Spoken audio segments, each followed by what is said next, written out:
Hello Taurus friends, I'm Annie Botticelli and welcome to my Taurus January 2024 Astrology Horoscope Forecast. This is for you if Taurus is your sun sign, your moon sign, your rising sign, or any other Taurus placement you're listening for. What I'm going to talk about here is part of your astrological picture. And if you're a very late degree Taurus friend, so birthdays like May 15th through the rest of the sign, or Taurus degrees like 23 degrees through the rest of the sign, I suggest you additionally listen to my Gemini report, as your very late degree friends will benefit from both readings.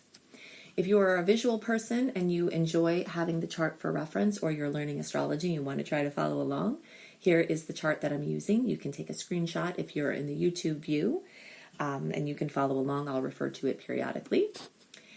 Now I'll go back to the slideshow so that we don't have to stare at the sometimes scary looking chart, right? If you don't know what you're looking at, it can look very complex. So you can have a pretty slideshow to watch. If you are on the podcast version and you want the visual, then just come on over and find me, Annie Botticelli, on YouTube. And if you want to stay out of my visual mischief and you're on YouTube, you can find this syndicated podcast version by searching for Annie Botticelli Astro Kisses. I'm calling the theme of this month Unleash and Up-Level for Taurus. So we'll talk about why that is. My goal is to equip you to have the best start to your new year, the best month possible, by understanding the astrological weather so you know what to bring, how to be prepared, and how to make the most of the starry possibilities. That is my goal for you, to help you to align with the natural rhythms of the universe. So we're going to talk about, in this report, a lot of Taurus-specific things. I do have a sister report for this month called January 2024 Wolf Moon Boom that is for all signs that I suggest you additionally listen to, because certain of the general transits I'm not going to be going into as much here, but you really need to know them to make the most of the month. Okay, so I'll link them in the notes under the podcast. I'll link them in the notes under the video. They'll be in the playlist after the end of the YouTube, that video, or you can search organically for Annie Botticelli January 2024 Wolf Moon, and you will find that so you can get good and ready. Okay, so this is part one, basically, of two pieces that will be relevant for you. Okay, so the first thing that I want to talk about is that this is going to feel very much like a new year, both because Mercury goes direct right at the first of the year, of the month, January 1st. It will take until the 21st for Mercury to regain full steam and for you to be able to have, easier time scheduling and away from the communication issues and the appliance and electronic issues that retrograde tends to bring. From the end of November until now, we've kind of been in this web of Mercury retrograde, but now it's waking up. Okay, so it'll take a couple weeks for things to get clear and open up into our period free from personal planet retrogrades that starts January 21st. You'll see that transition happen throughout the month, but you will feel that wake up of Mercury right at the beginning. And two more very important factors that will make this feel like a new year is that a few days before the new year, Jupiter, which had been sleeping since September, goes direct. So bigger vision, bigger plan, bigger projects that had gone to sleep in September, you'll feel those starting to wake up, as well as possibly your ambitions and your personal optimism and your personal creative solution focus. And we're going to talk more about those layers because they are part of your unleashing and up-leveling. But just in the context of Jupiter going direct, which rules Sagittarius, which we still are dominating here at the beginning of the month like we were in December.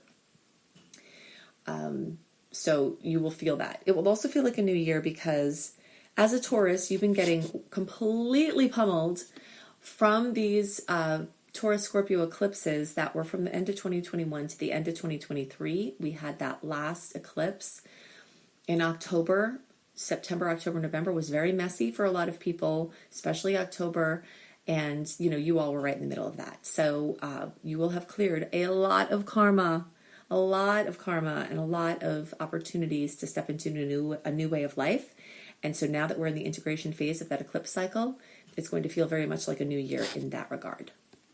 As we start the month, Venus, Ceres, Mercury, and Mars are still in Sagittarius. If you're looking at the chart, look in the top right with those red kind of arrows and the planets associated with those right there. That's all that Sag energy. So in December, we had a ton of Sagittarius. We still have it. In general, for Taurus, Sagittarius doesn't speak your language, okay? So you'll be feeling that. There's a little bit of awkwardness. There's a little bit of pressure. And you basically, it wants to take anything that you have a narrow focus on, it wants to widen your focus. It wants to expand your It wants to get you out of your hobbit hole. Okay, that's how anytime there's something like this that goes on, the eclipses were a big part of that. The Sagittarius energies are a big part of it. It's like out of the comforts of your hobbit hole, Sagittarius wants you to go far and wide. It wants you to go abroad. It wants you to learn a language. It wants you to engage in international business. It wants you to study or to teach or to step out of your comfort zone in some way or another. But those experiences, once you embrace them, can be very, very enriching, very fun, very celebratory. It's a very celebratory mood, and it's very active and it's very social. And it is very much a part of this unleash and up level that I am talking about for you, because anything that you are stuck on, there's probably a reason. And the reason is either just what you're supposed to be going through right now, and there's a divine plan, and we don't always know what that is. But on a more tangible level, this is happening because you might have a narrow view on something and you need to widen your view. So if you're stuck in certain areas of your life, Einstein said, and I often refer to this in my own personal philosophy and in the horoscopes, you can't solve a problem with the same line of thinking that created the problem. So let's say you're feeling adversarial with somebody, like you are against someone. There's something they're doing or something you're doing. It's just clashing. If you stay in the tit for tat, you're not going to find the solution there. But if you imagine your consciousness is rising up at several levels, and then you're looking at it through new eyes, through an exalted experience, maybe from a mountaintop, a Sagittarian view. Okay, that's what this energy is about. The Sagittarian energy rules this little story I'm going to give you, and this is going to be something that you can apply to anything in your life, now or ever, but there's special relevance at this point. Let's say there are people in a village who lose their water supply and they don't know why, and they consult the wise person on the mountain and say, can you please help us? What did we do wrong? What do we have to do? And the wise person on the mountain can visually see that there's a block to the river a few miles up. So then that perspective that person has, not being down in the consciousness of where the problem is, being up, can see the solution. Okay, so you have to do what you can to get your consciousness to look at it from a broader perspective, and your solution is going to be there. And it's possible that you don't have the answer and that you might either have to consult with somebody else, because this energy of Sagittarius is crowding your eighth house. Or houses in astrology are fields of experience that we have as humans. If you're looking at the visual, you'll see there's a yellow circle noted 1 through 12. That's showing you the houses. The eighth house there on the top right is the house of Scorpio. That is the house that is crowded with Sagittarius energy for Taurus at this time. And that is very much about deep relationships, mysteries, and finding information on a deeper level that will give you what you need. Okay, so somebody knows a solution to what the problem that you have. Okay, I'll give you a quick example from my life of how I used this particular combination of energy in order to get myself out of a problem that I had that seemed impossible. When I was in my 20s and I did everything that my mom said to do, said, do good in school, skip grades, be ahead of everything, get this great job, and then you'll be set. So I did all of that. And then I got in the corporate world only to realize that it was going to kill me if I stayed there. So then I was like, oh gosh, what do I do now? I have to figure out a way to be able, and I had a spiritual awakening, which exposed me to all of the things that I'm into at this point. And then Spirit, so I said, how do I get out of the golden handcuffs of the corporation to be able to focus on sharing information with people and things that I figure out? How am I going to do that? How do you solve that riddle of that financial conundrum, right? So I didn't have the answer, but you know who did? Spirit had the answer, first of all. Second of all, people who have done this before had the answer. So I started reading every kind of book on using your mind to break into different levels of awareness to find solutions to problems on the mundane experience. And so I sorted it out. And when I was 29, I retired from working for other people. 20 years later, I'm still doing the same thing, because I looked into the mystery, which is this eighth house for you right now. I used the Sagittarius energies, which is education and, research and getting information. I got guidance from people who knew, and I solved my very big life problem. Okay, I didn't have the information. I didn't know the information. I had to go out and get it. And this is very indicative of the storyline for Taurus at this time. You may need to learn something or consult with someone who knows more than you do about the problem you're trying to solve, and that can crack it open and open you into to unleash and up level and go just take everything into a whole other playing field. Okay, so that's what wants to happen for you at this time. So it could be a key family member, it could be spousal, you could need money for it, there could be capital investment, or it could be the eighth house aspect of, just the mystery, psychology, astrology is in there, asking deeper questions about psychological pieces that are relevant to your solution. Okay, so as the month progresses, this fire festival grounds into very, very Taurus-friendly Capricorn energy. So Venus, Mercury, Mars will join the Sun in Capricorn, join the new moon on January 11th in Capricorn. All of that will bring astro kisses to Taurus, okay? So Taurus, being an earth sign, will lock into a 120-degree configuration with all of those Capricorn energies as they progress. 120 degrees is the most favorable aspect in all of astrology. Mathematics is the skeleton of our tangible experience, and you will find math in nature, you will find math in construction, you will find math in astrology. The ways, the angles that bind planets together in this configuration activates experiences that we have. So Capricorn is speaking your language. It's speaking of discipline, of hard work, of consistency, of persistence, of the practical details that relate to the bigger vision. It's speaking of organization, ambition, accomplishment. So all of those things are taglines for this time. And if you have to make big decisions, again, January 21st opens that window free of personal planet retrogrades. If you want my January 2024 retrograde calendar, so you know all of the periods open and free from personal planet retrogrades for the whole year, to make your big building of your webs, putting your messages in a bottle out to sea, your big launches, and when to pull back and just let things come to you. I do have that in my secret star portal, which you can find at anniehelpsyou.com. But for now, I can tell you for January, as of January 21st, you're in it. Okay, so we've got a while starting from that point for you to make those big decisions, and you can be highly, highly, highly productive. You can get a lot done in a short amount of time. But back to the unleashing and the up-leveling. As the planets move from Sagittarius into Capricorn, they go right into that ninth house. If you're looking at the visual chart, you can see the ninth house with the 9 right next to where the 8 was, and those planets will be moving into that space. And guess what rules the ninth house? Sagittarius. Okay, so you're not getting away from this energy. Even when the planets move out of Sagittarius, it's still crowding for you, and that's still calling for you to say yes to adventure, to say yes to expansion, to say yes to growth, to say yes to discomfort if it is going to broaden your horizons and enrich your life. Yes to education, yes to stepping in a teaching role, yes to writing and publishing, yes to spiritual solutions to mundane problems. So all of those opportunities are being presented for you, as well as all of these trines that can really, lock things together for you. Now we add to all of this that Jupiter is now direct in your sign, okay? So let's focus on this for a bit, and this is part of your Unleash and Up-Level theme. We only get Jupiter in our sign for a year every 12 years. It's a 12-year cycle. Your year started in May 2023. As of September 2023, Jupiter went retrograde, so it seems like the expansion and the blessings and the forward movement that had started around May all went to crap and just fizzled out.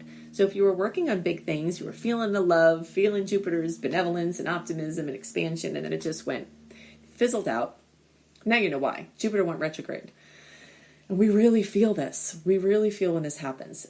Optimism, just you can get more depressed. I mean, it's very buoyant. And when it's not in full force, we really feel it, okay? So we can feel hopeless.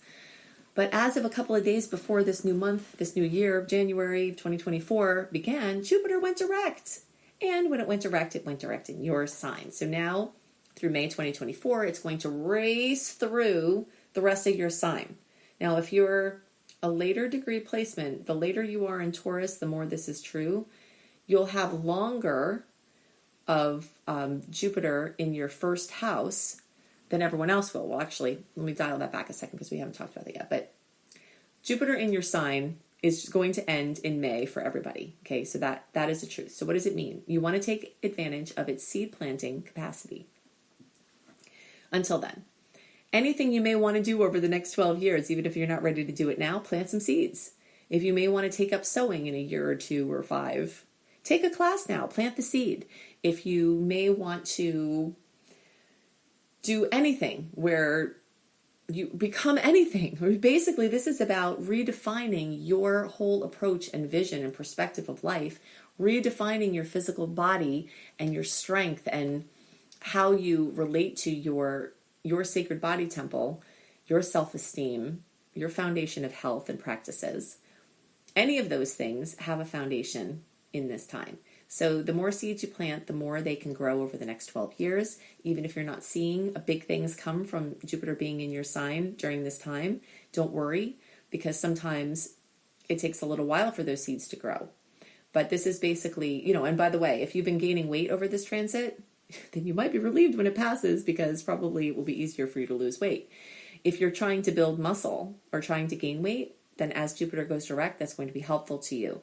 If there is an underlying cause that causes you to have trouble with weight, then Jupiter can help you discover what that is and help you to heal it so that you don't, so that you can get to your healthy weight in an easier way. So there's very much a relationship to your physical body, because the first house of Aries is having to do with your physical body. It also has to do with what you present out into the world. Okay, so now the piece that I was talking about earlier, even though Jupiter will leave Taurus in May of 2024 for everybody, in the Placidus chart, it will stay in the first house for longer for you Taurus placements who are later in the sign. So definitely May-born Tauruses, and the later into May, the more this is true, Jupiter will linger there in your first house for longer, okay? But either way, this is one of the grandest placements for unleashing and up-leveling and really taking whatever you're working with and bringing it up several octaves, taking your whole electrical system of your energetic system, upgrading everything, and just creating a whole new level of experience. Another important date of note is in the days around January 25th, we've got the full moon in Leo. That's the wolf moon. Definitely listen, to the report that I referred to earlier in the notes underneath the podcast or video to talk more about this, because this is a doozy. I call that report Wolf Moon Boom, because not only is this full moon having Pluto involved, it's also going to have a concurrent aspect of Mars squaring Chiron. So this is kind of mischievous. This can be intense. And I am going to issue the hide under a rock warning in the days, from the 20th through the rest of the month, especially the days around the 25th, because it can be a little dangerous. Now, again, I'm not telling you this to be afraid. Many of you will go through this and nothing will happen. But you'll see many of you will dodge a bullet, where you'll literally step back before a car comes, or, just know that this tension is in the air, this volatility is in the air, and just use your intuition to navigate around difficult things. But either way, fullness, completion, fruition, drama comes to Leo energies, which have to do with children, dating, true love, romance, relationship from that perspective, your creative pursuits, your bucket list, things you've always wanted to do, your, like I said, your children, but could also be your creative babies, pleasures to the point of addiction. And specifically for Taurus, this full moon is going to be in your house of home and family. Okay, so there's some extra tension around that. But the good news about it is that it can crack open something maybe like the elephant in the room. It can take that thing that you've all just been working with and not talking about, make you talk about it, and bring it out onto the table so that you can clear it and heal it. If you want to know even more about this month and you want more dates and my sweet and salty dates, and you want to hear about this, we also have a beautiful string of aspects at the end of the month that I hope will soften the this wolf moon. See more dates to watch. Definitely go to anniehelpsyou.com. Put your email address and name there. Once you get the welcome letter, which could go to spam, so look for it there. go into the archive and look for January 2024 astrology, and you'll find my write-up. Okay, so I go over my aspects to be extra careful and awareful of, my favorite aspects of the month, and there are quite a few. We do have more sweet aspects this month than salty. I talk more about the retrograde energy and what the energetics of the month can bring you in a written format. While you also had other goodies as being part of my VIP community, including an astro education newsletter monthly and getting information about how to use what's going on astrologically to your benefits.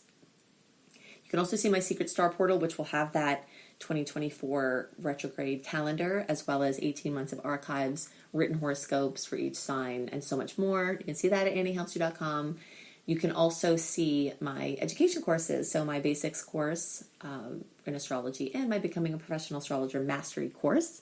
If you think I put a lot into my free offerings, you should see what I put into that. 100 modules and growing of deep comprehensive system to help you go wherever you want to go with your astrology, earn money from it, or help your friends and family, or both. You can see all that at anniehelpsyou.com. I hope you have a wonderful month and start to your new year. And I'll see you next month. Bye.